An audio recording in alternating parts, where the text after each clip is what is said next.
उनका अभिनंदन करेंगे। स्वागत है भाई, स्वागत है, स्वागत है भाई, स्वागत है आदरणीय मोदी जी।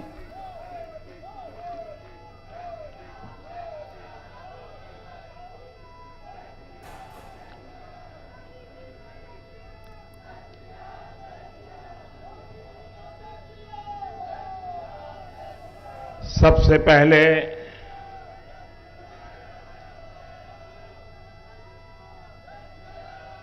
मैं इस पवित्र धरती को प्रणाम करता हूं।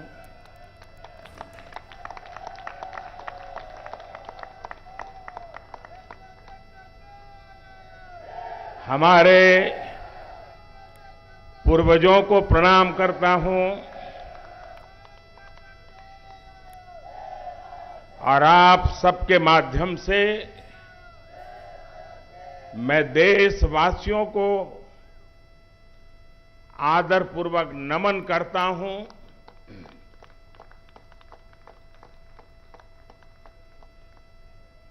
ये आप ही का पुरुषार्थ है, ये आप ही की परंपरा है। मैं तो दुनिया में जाकर के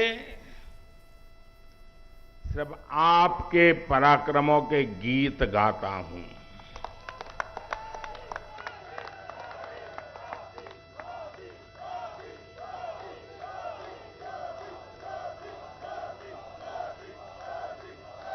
मैं दुनिया के देशों में जाकर के दुनिया के महापुरुषों को मिलकर के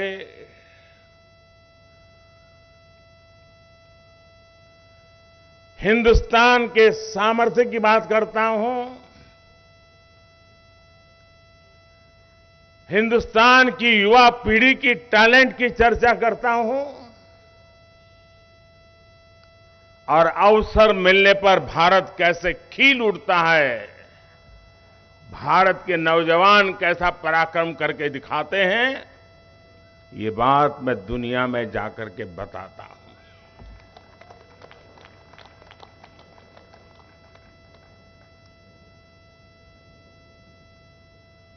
ये बात मेरे खाते में इतनी जाती है कि ये बताते समय मैं संकोच नहीं करता हूं। मेरे देश की महान संस्कृति का गौरवगान करते समय मैं आंखें नीचे नहीं करता हूं, आंखें मिला करके दुनिया से बात करता हूं।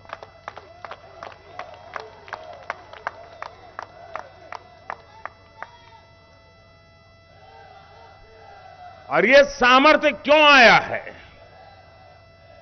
ये सामर्थ्य इसलिए है क्योंकि हमारे देश ने पूर्ण बहुमत वाली सरकार बनाई है। आप सबने देश को पूर्ण बहुमत वाली सरकार बनाई है और जब पूर्ण बहुमत वाली सरकार का प्रतिनिधि विश्व के सामने जब कोई बात बताता है तो दुनिया ये विश्वास करती है कि ये अकेला नहीं बोल रहा है, 140 करोड़ लोग बोल रहे हैं।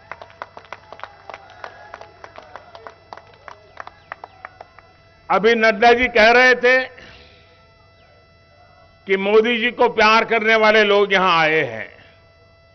जी नहीं, ये कोई मोदी जी को प्यार करने वाले लोग नहीं है, ये मां भारती को प्यार करने वाले लोग।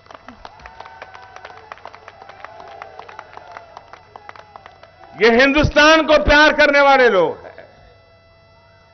हिंदुस्तान का नाम रोशन होता है तो 140 करोड़ देशवासियों का जज्बा नई ऊंचाइयों को छूने लगता है। और मुझे बताया गया आप सुबह 3 बजे से आए हैं।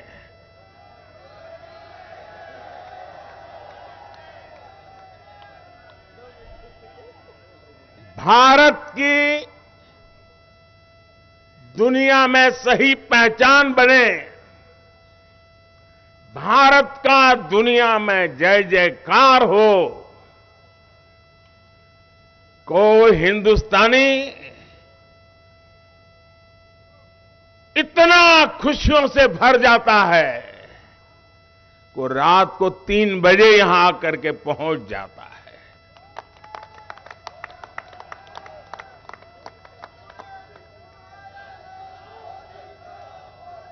साथियों,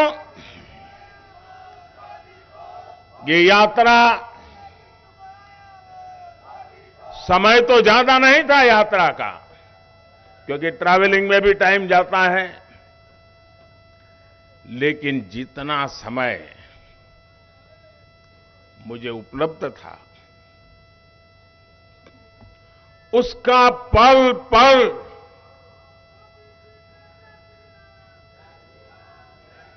मैंने देश की बात करने में, देश की भलाई के लिए निर्णय करने में अपना समय पूरी तरह से उपयोग किया मैंने।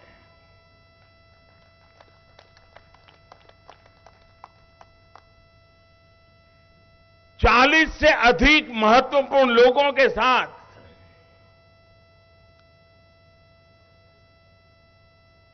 मिलने का अवसर मिला। और एक बात जो शायद हिंदुस्तान में जिसकी चर्चा बहुत कम है, और क्यों कम है वो तो समय बताएगा, जो भी नेता मिलते थे, खास करके G7 समूह जो दुनिया के समृद्ध देशों का समूह है, वे भारत में G20 के जो प्लानिंग हुआ है, और उनके देश के लोग उन मीटिंगों में यहां आए हैं, वापस जाकर के उन्होंने वहां रिपोर्टिंग किया है। भारत के नागरिकों ने G20 समूह की करीब 150 से ज्यादा मीटिंगें हो चुकी हैं। 100 से अधिक हिंदुस्तान के अलग अलग कोने में मीटिंगें हुई हैं, और दुनिया के 40-45 देशों के प्रतिनिधि उसमें आए हैं। और उन्होंने जाकर के वहां जो बताया है, भारत के लोगों ने जिस प्रकार से उनका सम्मान किया, स्वागत किया, ये जो वहां बताया है, उसका इतना प्रभाव उन लोगों के मन पे है कि भारत की इस ताकत की पहचान हमें G20 समूहों की मीटिंग में गए हुए हमारे प्रतिनिधियों के माध्यम से मिली है। हम बहुत अभिभूत है। कौन हिंदुस्तानी होगा जिसको गर्व नहीं होगा दोस्तों?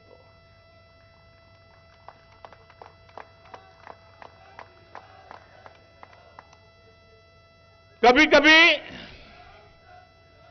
भारत की महान परंपरा के प्रति दोस्तों मैं सच कहता हूं, आप भी हिंदुस्तान की संस्कृति, हिंदुस्तान की महान परंपराओं के संबंध में बोलते समय कभी भी गुलामी वाली दिनों की मानसिकता में डूब मत जाना दोस्तों। हिम्मत के साथ बात कीजिए दुनिया से। दुनिया सुनने के लिए आतुर है, जिज्ञासा है विश्व को। जब मैं ये कहता हूं कि हमारे तीर्थ क्षेत्र पर हमला स्वीकार्य नहीं है, तो दुनिया भी मेरे साथ देती है दोस्तों।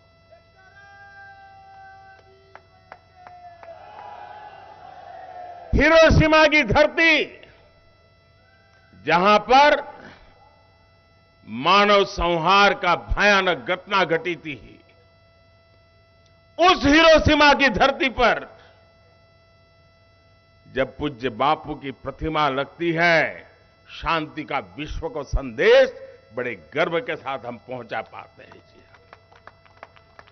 मेरे लिए गर्व की बात होती है कि जापान के प्रधानमंत्री जब भारत आए थे, तो मैंने बोधि वृक्ष का एक सैंपल उनको दिया था,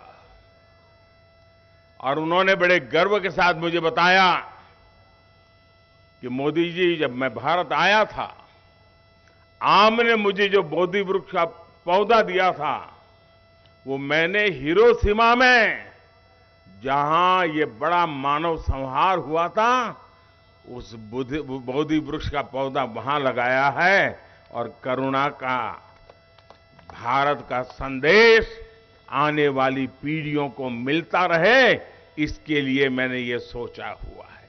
देखिए कितना गर्व हो रहा है भाइयों बहनों, दुनिया की, हम भारत के लोग कभी कभी ये गौरव का जिक्र करना भूल जाते हैं। हम वो देश हैं जो दुनिया की सबसे पुरानी भाषा, मानव इतिहास की सबसे पुरानी भाषा तमिल भाषा, ये हमारी अपनी भाषा है, हर हिंदुस्तानी की भाषा है। ये दुनिया की सबसे पुरानी भाषा होने का गर्व है। और जब मैं पीएनजी में वहां के गवर्नर, जिनके पूर्वज भारतीय हैं, उन्होंने तमिल भाषा का महान ग्रंथ तिरुकुरल का पीएनजी की भाषा में भाषांतर किया और उसका लोकार्पण करने का मुझे सौभाग्य मिला। आप कल्पना कर सकते हैं कि हिंदुस्तान की इस महान विरासत को आज दुनिया कैसे पूजने लगी है। दोस्तों, साथियों, ऑस्ट्रेलिया, उसके संबंधों में बहुत उतार चढ़ाव के दिन देखे हैं देश ने, लेकिन वो देश आज भारत को अपना मानता है, भारत को सम्मान से देखता है और वो भारत के भविष्य के साथ अपना भविष्य जोड़ करके देखता है। ये अपने आप में हर भारतीय के लिए बड़े गर्व की बात है। और मैं देख रहा था कल, जब मैंने देखा कि पूरे ओपेरा हाउस पर हिंदुस्तान के तिरंगे रंग की रोशनी करके उन्होंने भारत को सम्मानित करने का बहुत ही उम्दा प्रयास किया था। और भारतीय समुदाय का जो समारोह था, हिंदुस्तान के लोगों ने उसको देखा है, दुनिया ने देखा है, लेकिन सबसे बड़ी बात, लोकतंत्र की आत्मा क्या होती है, लोकतंत्र का सामर्थ्य क्या होता है। साथियों, आपको जानकर के खुशी होगी, और मैंने अब तक जितना भी कुछ देखा पढ़ा, मुझे इस बात की तरफ ध्यान नहीं गया मेरा, और इसलिए मैं बताना चाहता हूं। भारतीय समुदाय का जो कार्यक्रम था, वहां ऑस्ट्रेलिया के प्रधानमंत्री का आना गौरव की बात थी, लेकिन इतना ही नहीं, उस समारोह में पूर्व प्रधानमंत्री भी थे। उस समारोह में पूरी अपोजिशन पार्टी के मेंबर से, रूलिंग पार्टी के मेंबर से, ये लोकतंत्र का वातावरण ऑस्ट्रेलिया के लोग में भारतीयों के प्रति, चाहे पक्ष सत्ता का हो, चाहे पक्ष विपक्ष का हो, सबके सब मिलजुल करके भारतीय समुदाय के इस कार्यक्रम में उतने ही उमंग और उत्साह के साथ शरीक हुए थे। और भारत के एक प्रतिनिधि को, भारत के एक सेवक को, दोनों पक्ष उतना ही आदर और सत्कार कर रहे थे। साथियों, ये यश मोदी का नहीं है, हम कतई ऐसी गलती मत करें। ये यश हिंदुस्तान के पुरुषार्थ का है, 140 करोड़ हिंदुस्तानियों के जज्बे का है। दोस्तों,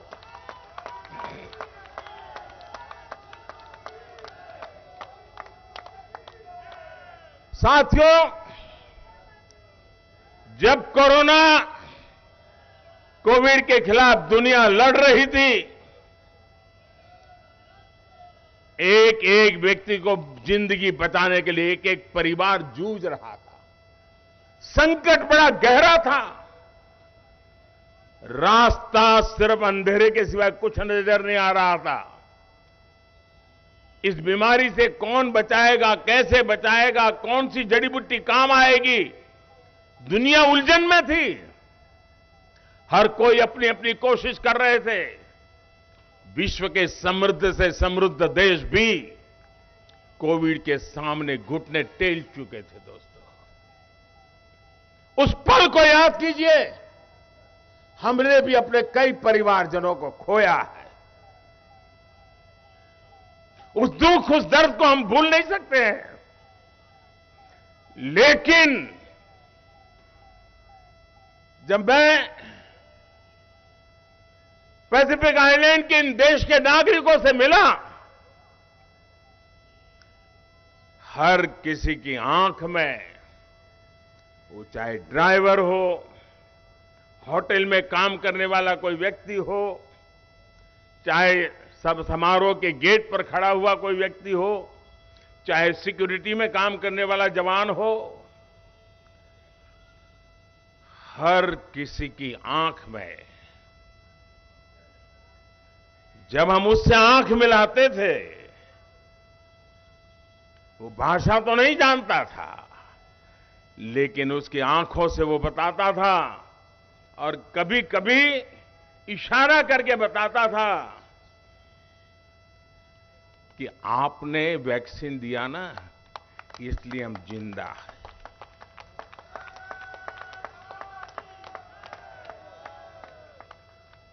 दुनिया के कोटि कोटि लोगों की जिंदगी भारत की दवाइयों ने, भारत की वैक्सीन ने, और वो भी 140 करोड़ देशवासियों को संभालते संभालते औरों को भी संभालने में हम पीछे नहीं रहे। अभी कुछ दिन पहले मुझे जयशंकर जी बता रहे थे, हमारे विदेश मंत्री, वे लैटिन अमेरिका के देशों में गए थे। उन्होंने कहा कि मेरा लैटिन अमेरिका के देशों का अनुभव बिल्कुल नया है। मैंने कहा क्या हुआ? बोले लोगों को कभी कुछ इंडिया नाम भी मालूम नहीं है, भारत मालूम भी नहीं है। ज्यादातर वो ऐसे दाढ़ी दिखाते हैं और कहते हैं बोले हमको वैक्सीन मिला, हम बच गए।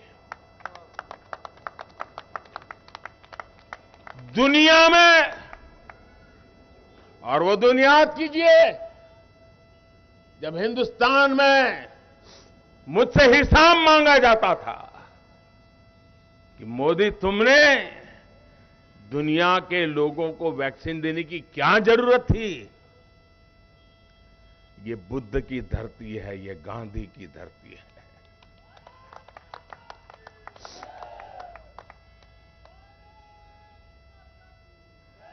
ये दुश्मन की भी भलाई सोचने वाले हम लोग हैं। हम करुणा से प्रेरित लोग हैं।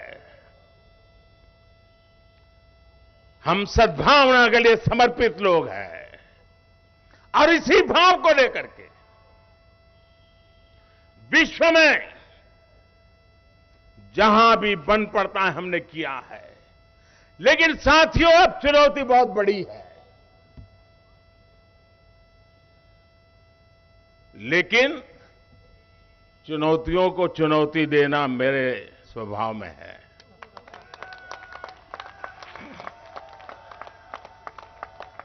और चुनौती दो है।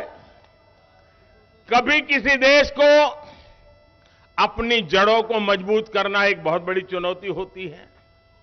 अपने गरीब से गरीब के लोगों को गरीबी से बाहर निकालना, उनकी आवश्यकताएं पूरी करना। ज्यादातर लोगों के जीवन में ये काम आता है। हमारे सामने दो काम एक साथ आए हैं। समय, लोग, दुनिया इंतजार करने को तैयार नहीं है दोस्तों। हमारे सामने विश्व की अपेक्षाओं के अनुरूप भारत को नए शिखर पर ले जाना, ये बहुत बड़ी चुनौती है।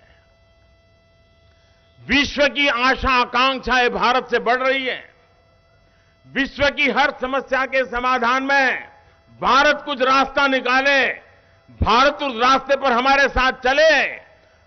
भारत क्या सोच रहा है हमें बताएं। दुनिया के हर कोने से यही आवाज आ रही है। लेकिन साथ साथ 140 करोड़ का देश मेरा दलित हो, पीड़ित हो, शोषित हो, वंचित हो, आदिवासी हो, गरीब हो, उनको भी इस समृद्धि के राह पर मुझे लेकर के जाना है। इसलिए पहली बार ऐसा हुआ है कि जड़ों की भी चिंता करनी है, शिखर की भी चिंता करनी है दोस्तों। लेकिन ये चुनौती भी 140 करोड़ देशवासियों के सामर्थ्य पर मुझे भरोसा है, हम करके रहेंगे, समय सीमा में करके रहेंगे और उसको हम पा करके रहेंगे। साथियों, मैं दुनिया में जब जाता हूं तो बातें तो करते ही करते हैं, अनेक विषयों पर अपनी स्पष्ट बात रखते भी हैं, लेकिन मैं कभी भी भारत की बात पहुंचाने का मौका नहीं छोड़ता। इस बार मैं जिन देशों में गया, ज्यादातर उसका मूल सामर्थ्य आदिवासी समाज से है, चाहे ऑस्ट्रेलिया हो, चाहे पैसिफिक आइलैंड के देश हो। और इसलिए इस बार मैं उनके लिए जो भेंट सौगात लेके गया था, वो मेरे देश के आदिवासियों के सम्मान को लेकर के गया था। मेरे आदिवासी समाज में जिन कृतियों का निर्माण होता है, मैं उसे ले गया था और मैंने मेरे देश के आदिवासी समाज का सामर्थ्य और उन देशों के आदिवासी समाज का सामर्थ्य, उसको जोड़ने के लिए एक सिंबॉलिक रूप में मैंने इसका भी ध्यान रखा था। दोस्तों, चीजें कभी कभी छोटी होती है, लेकिन सामर्थ्य बहुत बड़ा होता है, उसकी ताकत बहुत बड़ी होती है। और मैंने ये बात तब देखी, शायद ये जानकर के आपके लिए भी नई खबर होगी। मैं जब पहली बार यूके गया था तो वहां की महारानी उस समय जीवित थी, अब तो वो नहीं रही। उन्होंने हमें भोजन पे बुलाया था। हम बहुत ही कम लोग थे। आमतौर पर प्रोटोकॉल में वो सामने बैठते हैं, हम इस तरफ बैठते हैं, लेकिन उन्होंने एक मां की तरह अपनी सीट छोड़ करके मेरे बगल में बैठ करके, देखिए तुम्हारे लिए मैंने ये वेजिटेरियन बनवाया है, ये तुम्हारे लिए ये वेजिटेरियन बनवाया, मां की तरह। बाद में जो हुआ वो मेरे लिए सबसे बड़ा आज भी प्रेरणा देता है। बाद में वो मुझे एक और कमरे में लेके गई महारानी जी, और उन्होंने मुझे उनको जो भेंट सौगातें मिली थी उसमें से कुछ चीजें दिखाई। उसमें मुझे एक छोटा सा उन्होंने हैंडकरचिप दिखाया, 4 इंच बाय 4 इंच का होगा, छोटा सा, और धागे से हमारे यहां जो बनाते उस प्रकार का था। बड़े प्यार से उसको छू करके मुझे फिर मेरे हाथ में दिया, बोले आप भी देखिए इसको। मैं भी आश्चर्य था कि छोटा सा हैंडकरचिप इतने प्यार से इंग्लैंड की महारानी मुझे क्यों दिखा रही है। जब उन्होंने दिखाया तो मुझे कहा कि मोदी जी, मेरी जब शादी हुई थी, देखिए महारानी जी कह रही है, मोदी जी मेरी जब शादी हुई थी तब महात्मा गांधी ने मुझे दिया था।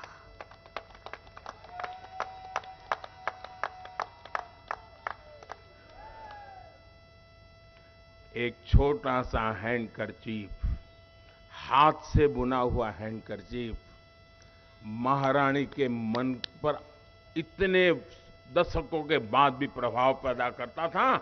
तब से मैंने समझा था कि मेरे देश की हर एक चीज की ताकत है, हर एक चीज का सामर्थ्य है। और इसलिए इस बार मैं आदिवासी समाज की जो कलाकृतियों की रचना है, दुनिया के सामने लेके गया और उन देशों को मैंने एक भेंट में दी, इस गर्व के साथ दी कि ये मेरा आदिवासी समाज है जिन्हें सदियों से महान परंपराओं को निभाया है। साथियों, आज विश्व की जैसे जैसे भारत का सम्मान बढ़ रहा है, भारत का सत्कार बढ़ रहा है, वैसे वैसे भारत से अपेक्षाएं बढ़ रही है। ये हम सबका काम है कि हम मिलजुल करके देश को इतनी तेजी से आगे बढ़ाए, इतनी तेजी से आगे बढ़ाए, ताकि दुनिया की अपेक्षाओं को पूरा करने में हम कभी पीछे न रहे। मैं फिर एक बार इतने जल्दी जल्दी सुबह 3 बजे से यहां पहुंचना, इस प्रकार से स्वागत सम्मान करना, स्वयं राष्ट्रीय अध्यक्ष जी का यहां आना, दोस्तों ये प्यार मैं कभी भूल नहीं सकता हूं। मैं फिर एक बार आपको हृदय से अभिनंदन करता हूं। और जयशंकर जी के पास तो बहुत सी अंदरूनी बातें होती है, आज समय अभाव में उन्होंने बहुत कम बताई, लेकिन कभी उनके साथ बैठोगे तो बहुत कुछ सुनने को मिलेगा, क्योंकि दुनिया को 50 साल का उनका अनुभव है विदेश विभाग का, लेकिन इन दिनों एक नया रूप देख रहे हैं दुनिया का, और हम भी उस कंपैरिजन को देखते हैं जी। ये जो बदलाव है वो अपने आप में 140 करोड़ देशवासियों का सामर्थ्य है। जो सम्मान मुझे दुनिया में मिला है वो मोदी का नहीं है, न ही मोदी का उस पर हक है।